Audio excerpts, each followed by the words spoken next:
बेचन रेमा गांव का एक निर्भीक और बेखौफ लड़का था। उसके आसपास की जगहों में अजीब गरीब घटनाएं होती रहती थीं, लेकिन वह हमेशा उन्हें नकारता था। एक रात जब चांदनी बिखरी हुई थी और हवा में गूंज रही थी, बेचन अपने घर से बाहर निकला। उसने सोचा कि वह अपने दोस्तों से मिलने जाएगा जो कि गांव के दूसरे कोने में रहते थे। पर जब उसने अपनी यात्रा शुरू की तो उसे एक अनोखी और डरावनी महसूस होने लगी। रास्ते में वह अजीब ध्वनियों की गूंज सुनने लगा, जैसे कोई उसके पीछे से आ रहा हो। उसका दिल धड़कने लगा और उसने बार बार पीछे मुड़कर देखा, पर कुछ नहीं था।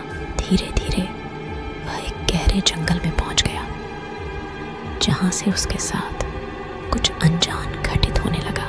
बेचन के जंगल में चलते हुए भाव की आवाज दब गई।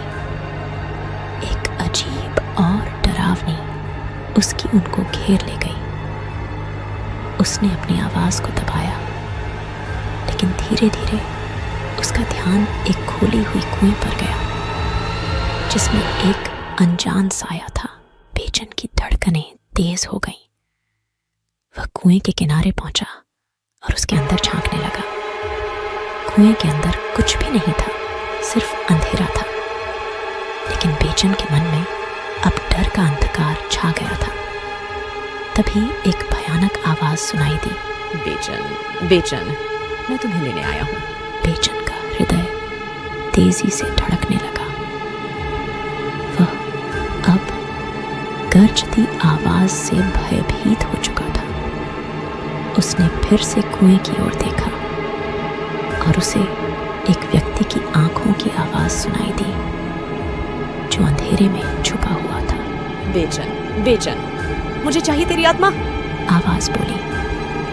बेचन ने भयभीत होकर कुएं की ओर देखा और फिर उसने भागते हुए घर की ओर दौड़ा।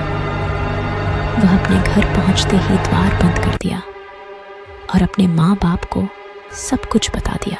बेचन के बाद की रात भी डरावनी थी, पर उसने गांव और अपने घर के बारे में किसी को इसके बारे में नहीं बताया।